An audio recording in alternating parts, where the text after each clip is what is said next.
Olá pessoal, boa tarde. Eu hoje estou fazendo um experimento e espero que dê certo. Estou tentando gravar um vídeo sem o aparato do IFPE. Resolvi gravar um vídeo aqui no meu trabalho, na Universidade Rural, para tentar me aproximar mais de vocês a cada aula. Nessa aula de hoje vamos estudar os isomorfismos e os homomorfismos de anéis.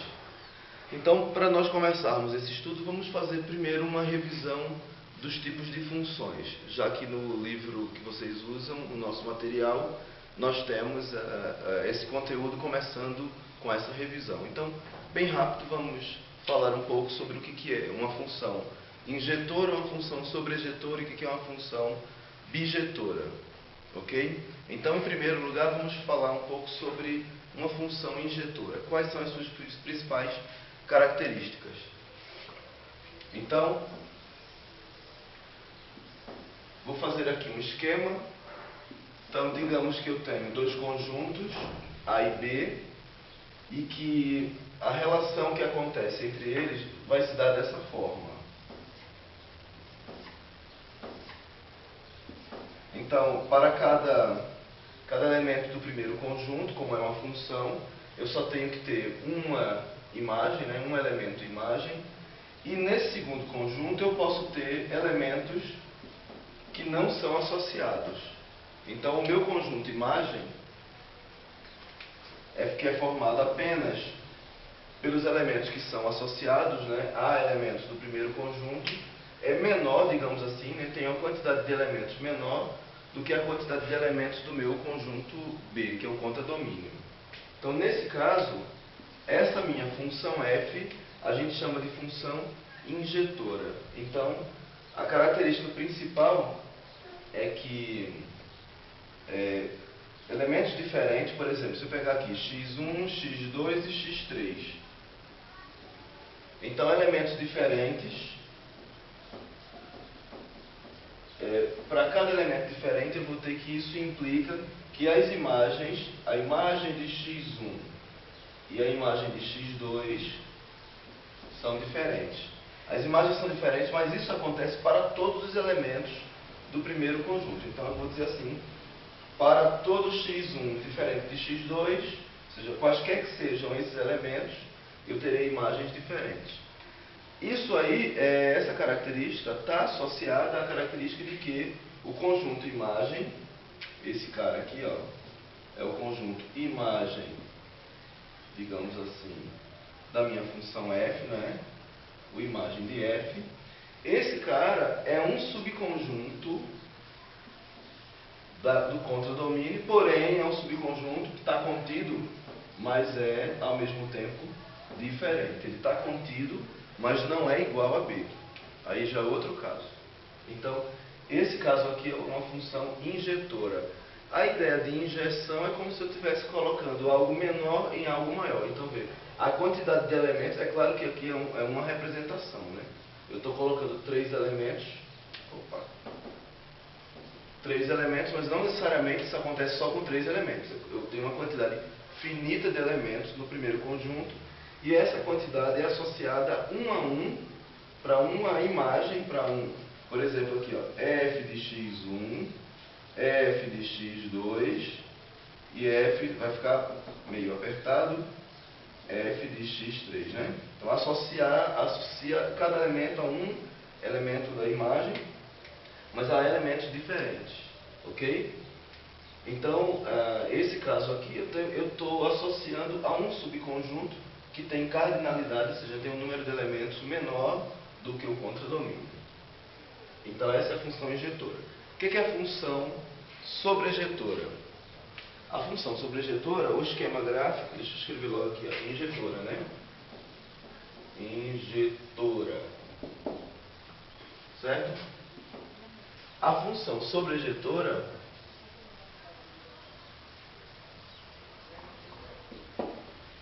é uma função em que a gente vai ter associações que vão ser um pouco diferentes dessa associação que fizemos para determinar a função injetora. Tá? Então, eu vou fazer o mesmo esquema gráfico, que eu acho que é mais fácil da gente perceber a ideia. Então, eu tenho aqui, de novo, dois conjuntos, e agora a forma como as os elementos vão se associar, vai ser um pouquinho diferente, porque agora eu vou ter elementos diferentes que podem ter a mesma imagem. Então eu posso ter, por exemplo, assim, ó, tá? Por exemplo, posso ter algo desse tipo. Então, eu vou deixar assim com pontinhos, eu não vou dizer quem são os elementos, só para a gente ficar com a ideia gráfica. Uma outra coisa que acontece é que essa é a característica principal mesmo desse conjunto, dessa aplicação, né, dessa função, é que você tem o conjunto imagem exatamente igual ao contradomínio. Então, nesse caso, eu posso dizer que esse meu conjunto imagem, ó, ele é o próprio conjunto B, porque não sobram elementos no conjunto B, que é o contradomínio. Então, a característica principal aqui é que o conjunto imagem de f, a imagem da função, vai ser exatamente igual ao conjunto contradomínio de f. Né? Então, claro, como é função, todo elemento aqui está associado a apenas um. O que eu quero dizer é que elementos diferentes podem ter um elemento lá na imagem associado. Então, nesse caso, eu tenho a função sobrejetora. Certo? E por fim, nessa pequena revisão, nós podemos dizer o seguinte: para caracterizar a função bijetora, a função bijetora vai ser caracterizada quando acontecem, digamos assim, quando eu tenha o conceito principal dessa e o conceito principal dessa outra associados numa mesma função. Então eu vou ter, ó, fazer um pouco menor, porque senão não vai caber. Então eu tenho aqui, de novo, uma aplicação f, uma função f, só que nesse caso, a gente volta para a característica inicial da função injetora, que é elementos diferentes possuem imagens diferentes. Opa, está ficando fraco o lápis. Ok? Elementos diferentes têm imagens diferentes. E além disso, ó, o contradomínio também é igual à imagem. Então, eu posso dizer aqui que eu tenho essa característica que eu vou chamar aqui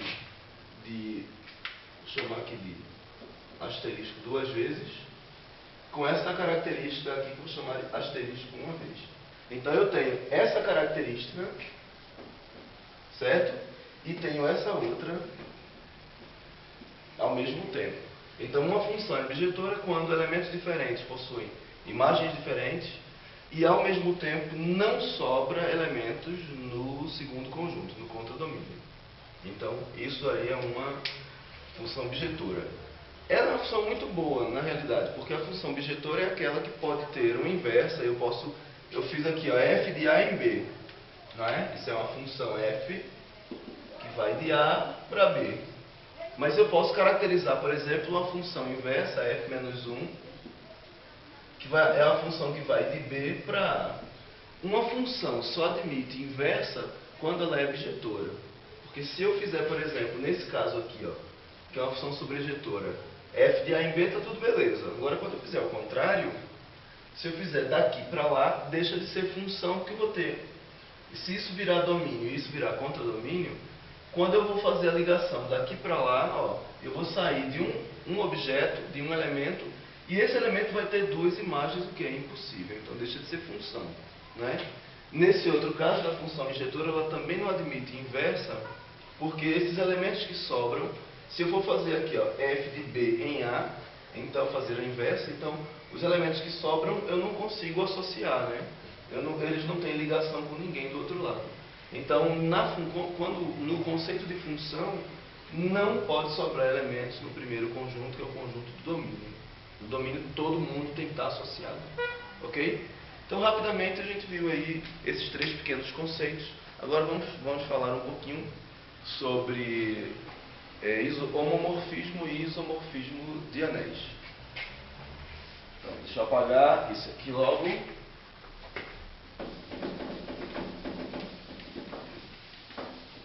O apagador não está muito bom.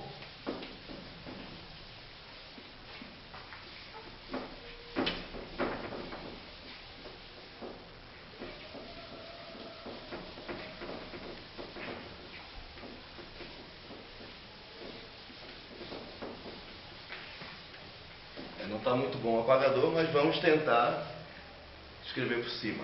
Então agora vamos falar sobre a definição do homomorfismo e do isomorfismo, tá bom? Então primeiro, para a gente fazer essa definição, isso está escrito no material, mas você também encontra isso na internet e tem muitos sites que têm essas definições, né? Mas vamos tentar explicar aqui rapidamente. Então, para a gente fazer a definição, vamos primeiro consideremos os anéis. Certo? Eu vou chamar aqui os anéis. Esse anel A, vou chamar aqui de mais, e a operação multiplicação. E esse aqui, esse outro anel B, eu vou chamar agora a operação assim, mais diferente, para fazer uma coisa mais genérica, e a multiplicação também de modo diferente. Vamos fazer uma definição geral, mas no nosso material, o autor da apostila já utiliza diretamente o mais e o vezes e o mais e o vezes normais. Mas a gente pode trabalhar com a definição de anel em conjuntos que não são esses conjuntos numéricos que nós estamos acostumados. Então, e também com outras operações que não necessariamente vão ser a adição e a multiplicação. Então a gente pode ter a operação, sei lá, asterisco, quadrado, bolinha. Então, são operações que a gente vai encontrar representações aí nos diversos autores de álgebra. Então vamos fazer primeiro essa definição mais geral, considerar o que é um homomorfismo, tá bom? Então vê, eu tenho esses caras aqui. Deixa eu ver se eu anotei alguma coisa mais que eu não esqueci, para não esquecer. Pronto, então, tá beleza. Então eu vou dizer o seguinte, ó, que uma função f de A em B, então eu estou fazendo uma aplicação, né, que vai do anel A para o anel B. Essa função é dita, ou é chamada, não gosto muito de dita, né? É chamada de homomorfismo,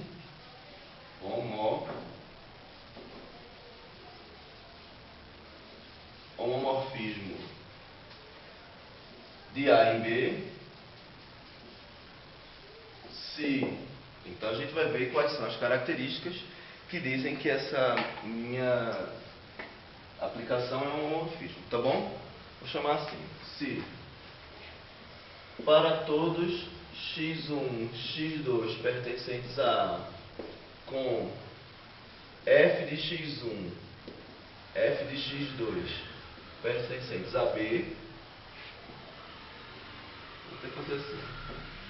Se assim temos, então agora, só dar uma tinta, ó. Agora a característica vai ser assim, ó. F de x1 mais x2 vai ser igual a f de x1 mais f de x2. Observem que isso é exatamente a definição de homomorfismo de grupo. Porque com grupo eu só tenho o conjunto numérico com uma operação. Agora eu tenho um conjunto numérico com duas operações. Então agora eu vou ter duas condições. Então a primeira condição é que ele já tem que ser um homomorfismo de grupo. Sendo um homomorfismo de grupo, a gente agora vai verificar se é um homomorfismo de anel, se ele também satisfizer uma característica para a segunda operação. Então, nesse caso, vai ser o seguinte, ó, f de x1 vezes x2 tem que ser igual a f de x1 vezes f de x2. Essa definição aqui é bem geral, porque eu tenho assim, eu não necessariamente tenho que ter dois anéis com as mesmas operações. Então, para ser um homomorfismo, a gente vai dizer o quê? Que associando dois elementos desse cara, desse primeiro conjunto, com essa primeira operação que está definida nesse conjunto, do outro lado, lá no conjunto contradomínio, eu tenho o conjunto A, que é, né? Eu tenho o conjunto A e tenho o conjunto B. Certo? No conjunto A, No conjunto A, eu tenho definidas as operações mais e vezes dessa forma. Então tem aqui, ó, sei lá, elementos x1, x2, eu vou só fazer alguns, não vou fazer todos. Eu tenho x1 mais x2, tem essa operação definida, e tenho x1 vezes x2. Por exemplo, né? No conjunto B, o que acontece? Esse x1 vai ter uma imagem, tá legal? Que é f de x1. x2 tem uma imagem que é f de x2. Agora, a soma, veja, eu tenho uma soma de dois elementos do primeiro conjunto. Então, a soma desses elementos desse primeiro conjunto tem que corresponder, ó, a uma soma, que é o f de x1 mais x2. Vou cortar aqui um pouquinho.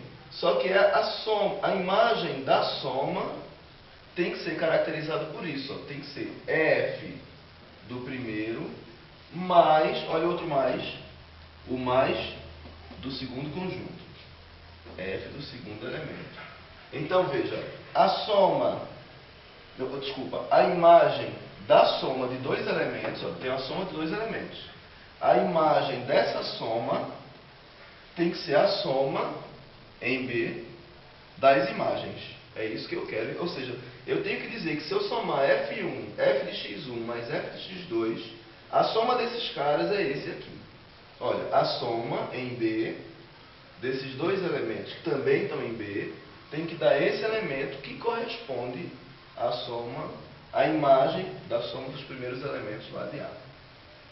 Igualmente a gente vai fazer no produto. Então, ó, eu tenho x1 vezes x2, então a imagem disso aqui, ó, f de x1 vezes x2 tem que ser igual a isso aqui, ó, f de x1 vezes o f do x2, certo? Então, deixa eu tentar completar um pouquinho mais aqui para dar para entender. Então, se eu fizer isso somente com uma operação, que era o caso da aula, acho que da aula 2, nós tínhamos um homomorfismo de grupo, que o grupo só tinha uma operação. Agora, como é um anel, tem duas operações, então tem que fazer a mesma coisa com a segunda operação. Tá legal? No nosso material, ele não define com essas operações diferentes, ele já admite que nós vamos usar sempre anéis que são A e B subconjuntos do R. Então, basicamente, as operações nos reais vão ser sempre mais e vezes. Por isso que ele já admite isso. E, então, se são subconjuntos de R, eu posso ter aqui, sei lá, Z, Q, né, conjuntos, né? Ou um pedaço, sei lá, uma semirreta do R, um intervalo. Então, esse A e esse B são caras que estão dentro de R, no nosso material. Então, automaticamente eu já não preciso definir tão geral isso aqui, né? Com operações diferentes. Eu vou definir com as mesmas operações e aí fica muito mais fácil. Ok? Então eu vou fazer o seguinte, eu vou reescrever isso agora, que é muito simples, com a mesma operação. Só passar aqui o apagador. Então, vai ficar assim, ó. Se eu agora fizer o conjunto A, o anel A e o anel B com as mesmas operações, ou seja, considerando que A e B, vou botar aqui, ó, A e B são subconjuntos de R, tá bom? Então eu vou chamar aqui de, pronto, uma segunda definição, né? Então, considerando que eu tenho subconjuntos dos números reais, que tem as mesmas operações, é claro, então, aí aqui muda porque vai ficar assim, ó, mais e aqui o vezes comum. Então fica mais fácil ainda da gente entender, ó.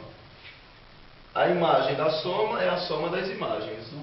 A imagem do produto é o produto das imagens. Ok? E daí eu preciso mais desse lado. Né? Aqui vai ficar assim. Esse outro lado vai ficar.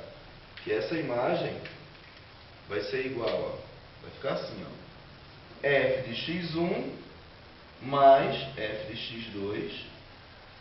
E aqui ficou f de x1 vezes f de x2. Então, com isso, a gente define o que é um homomorfismo de anéis. Então, eu preciso fazer essa verificação duas vezes. Ok? Então no livro ele faz algumas observações, né? Diz assim, se essa minha função... Pô, esqueci de colocar o F, né? É a pressa, por causa do... Não sei a quantidade de bateria que eu tenho aí. Então, se essa minha função for injetora, esse cara aqui vai se chamar de homomorfismo injetor. Se esse F for uma função sobrejetora, homomorfismo sobrejetor. Agora, se esse F for uma bijeção, porque aqui eu fiz uma representação geral, não disse nada. Mas, por exemplo, se sobrar elementos aqui, ela vai ser uma injetora, né? Se eu tiver mais de uma associada para a mesma imagem e não sobrar elementos no conta-domínio, ela vai ser bijetora. E esse caso eu coloquei aqui, ó, eu não fiz nenhuma representação a mais. Digamos que não sobra elementos e o conta-domínio está igual à imagem, então é uma função toda bonitinha, 1 a 1 é uma função sobrejetora. Quando F é sobrejetora, aí a gente vai mudar o nome disso aqui. Vai deixar de chamar de homomorfismo para chamar de isomorfismo. Logo, um isomorfismo de anéis é um homomorfismo bijetor. Só isso.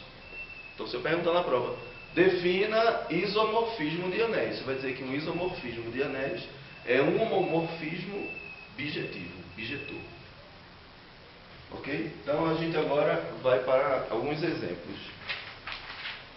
Eu vou colocar somente 2 exemplos.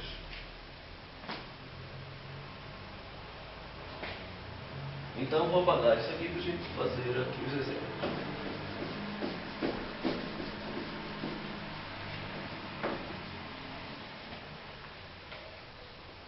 Vou deixar isso lado porque pode ser que eu precise. Então, o primeiro exemplo é o seguinte. Vamos considerar, pega esse papelzinho aqui, um exemplo que está no nosso material. Vou chamar aqui de exemplo 1.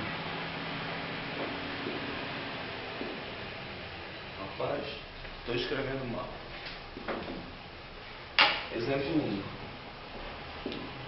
Então, ele diz o seguinte, ó, que eu tenho uma aplicação F de A em B, tenho... caracterizada pelo seguinte, F é uma aplicação de A e B, tal que a imagem de X é igual a 0 para todo X que pertence a A. O que ele está querendo dizer com isso? Qualquer elemento que eu tiver aqui, ó, em A, a imagem associada a ele vai ser 0. Ou seja, o 0 está em B e o X está em A. Então, é uma função constante, na realidade. Estou dizendo que para todo x que está em A imagem é 0. Tá legal? Aí ele está dizendo o seguinte, está querendo mostrar que isso é um homomorfismo. Tá bom? Então eu vou fazer o seguinte, eu vou chamar... eu vou usar o que ele usou lá, as representações que ele usou. Ele chamou o seguinte, ó. Sejam A e B elementos de A. Então A e B são elementos que estão aqui. É como se fosse esse x. Certo? E daí, o que eu preciso provar? Eu preciso provar isso aqui, ó.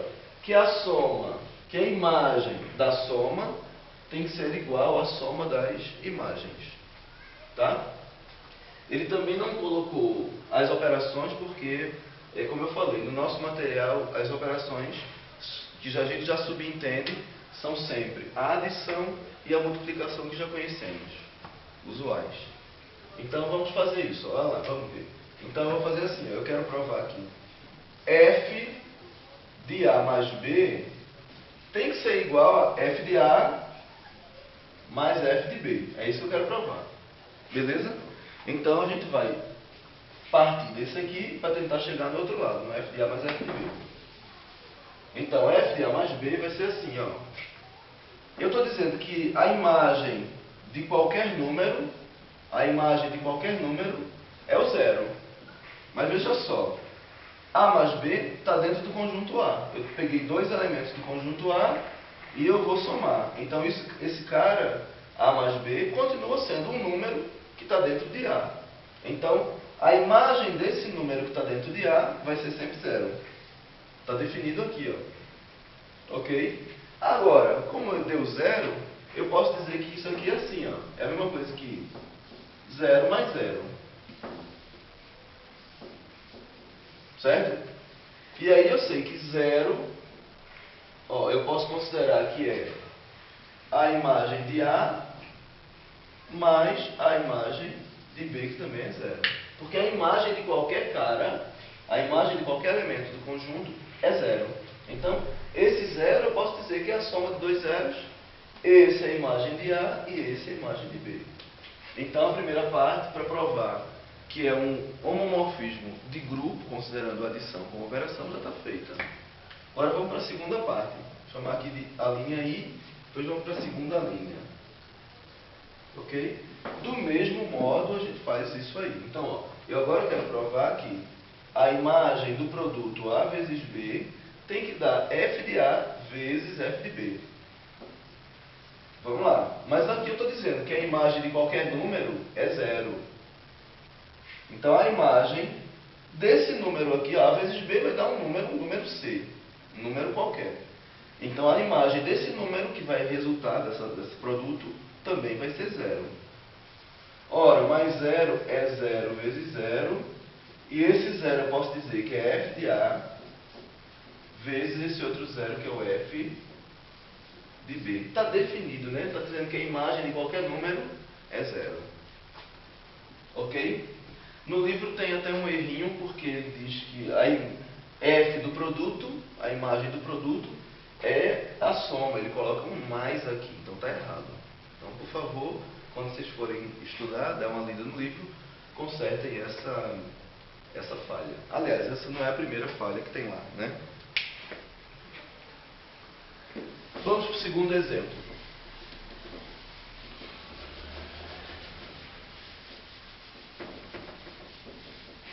O segundo exemplo, deixa eu pegar aqui esse meu rascunho.